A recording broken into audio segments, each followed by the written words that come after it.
tous mes blooms, j'espère que vous allez bien. Je suis Volange, créatrice de podcasts basés sur le développement personnel et l'épanouissement de soi. Je vous aide et vous guide vers le bien-être et la reconstruction personnelle suite notamment à un choc post-traumatique. Vous pouvez me retrouver sur Instagram sous le nom de Volange avec 3 L, où je vous partage également des conseils sur le développement personnel. Et n'hésitez pas à rejoindre le mouvement que j'ai créé qui est le hashtag VolangeLife. Je serai ravie de voir vos publications. Ensemble, devenons des femmes épanouies et libres de parler.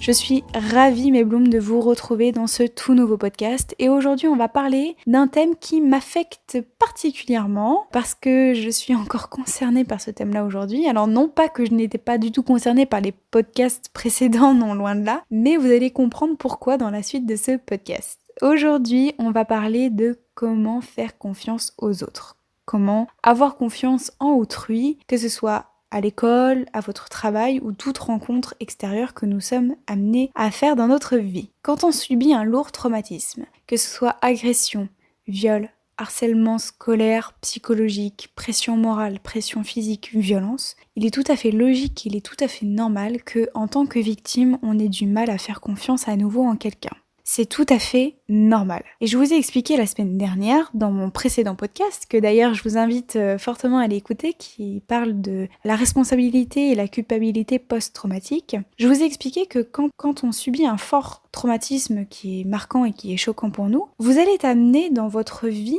à rencontrer des situations semblables, similaires à votre agression. Directement ou indirectement, vous allez ressentir les mêmes émotions que lors de votre agression.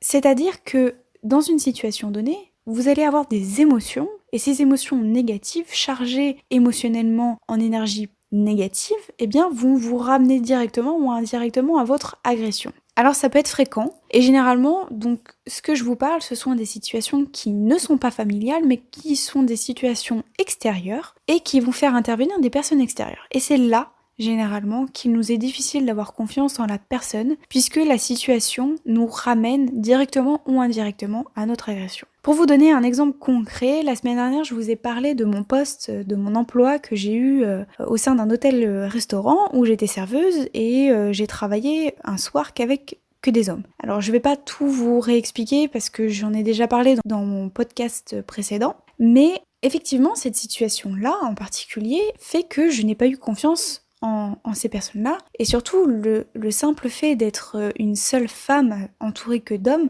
ça m'a rappelé mon agression, et donc il est tout à fait normal que j'ai pas eu confiance en ces personnes-là.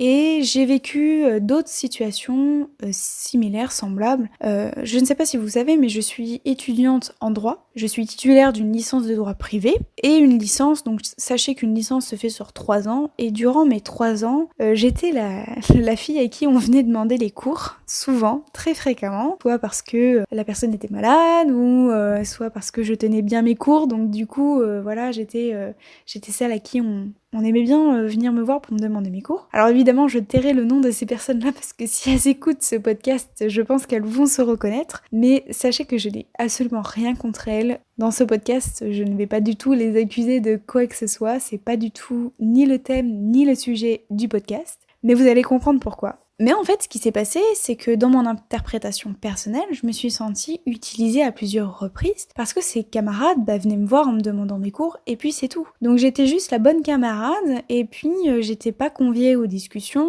on m'invitait pas à venir déjeuner, à partager autre chose, à aller boire un café, etc.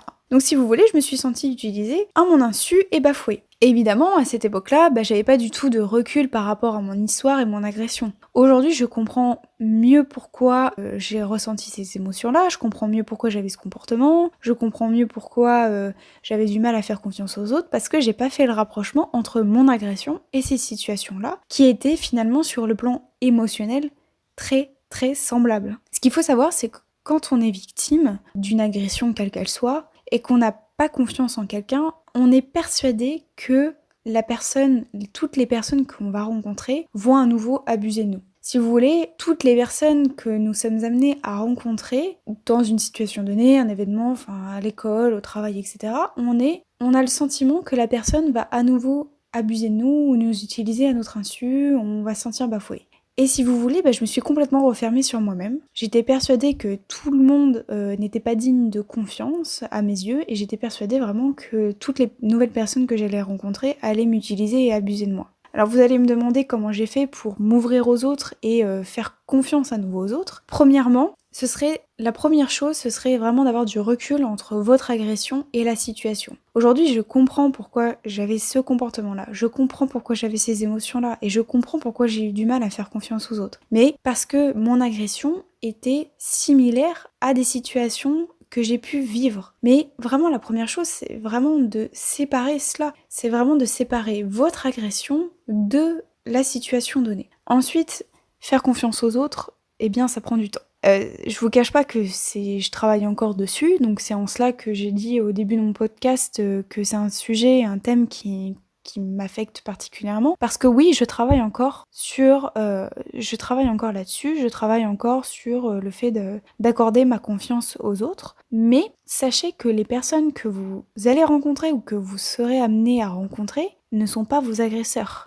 La plupart des gens que vous allez rencontrer ne vous connaissent pas, ils ne connaissent pas votre histoire, ils ne connaissent pas votre vécu, ils ne connaissent pas votre passé. Pourquoi est-ce que je vous dis cela ? Parce que, en tant que victime, on se crée une confusion de personnalité. C'est-à-dire que pour nous, tout le monde est des agresseurs pour nous. Et finalement, on se met nos propres barrières. Donc non, toutes les personnes que nous allons rencontrer ne sont pas nos agresseurs. Il y a notre agresseur et il y a les personnes que nous allons rencontrer. Et troisièmement, l'exercice, ça va être de poser vos limites encore une fois. Alors là, j'en ai parlé, ça a été l'objet de tout un podcast sur comment poser ses limites, donc je vous invite à aller d'abord l'écouter pour mieux comprendre le cheminement de mon raisonnement, puisque quand vous allez poser vos limites, vous allez arriver à vous faire respecter, vous allez arriver à vous faire accepter, et surtout ça va crédibiliser vos propos, et c'est en cela que vous allez à nouveau faire confiance aux autres. Puisqu'en posant vos limites, vous allez définir un cadre, votre cadre, vous allez poser vos limites à vous, et vous allez à nouveau faire confiance aux autres, puisque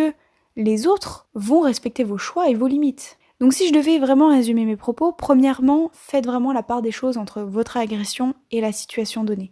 Séparez ces deux éléments-là. Il y a votre histoire et il y a les événements et les personnes que vous allez rencontrer. Deuxième chose, ne pas faire de confusion de personnalité, puisqu'il y a votre agresseur, mais il y a toutes les personnes autres extérieures qui, eux, ne sont pas.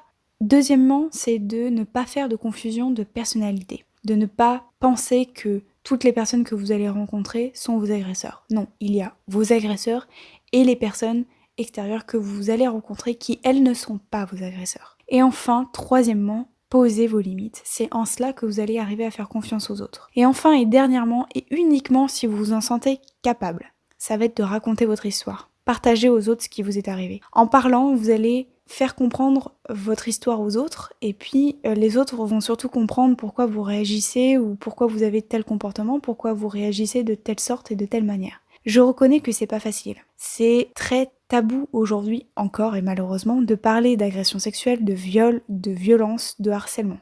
Je le conçois, c'est extrêmement compliqué. Mais personnellement, moi ça m'aide tous les jours, puisque je vous partage mon histoire en podcast, je vous partage mon histoire sur Instagram, et je dois vous dire que ça m'aide énormément. Parler aide énormément. Parler, c'est décider de vivre. Parler, c'est décider de se reconstruire. Alors vraiment, je pense que ça va être l'objet d'un prochain podcast. Parler pour se reconstruire, et je pense qu'on va s'arrêter sur ces belles paroles.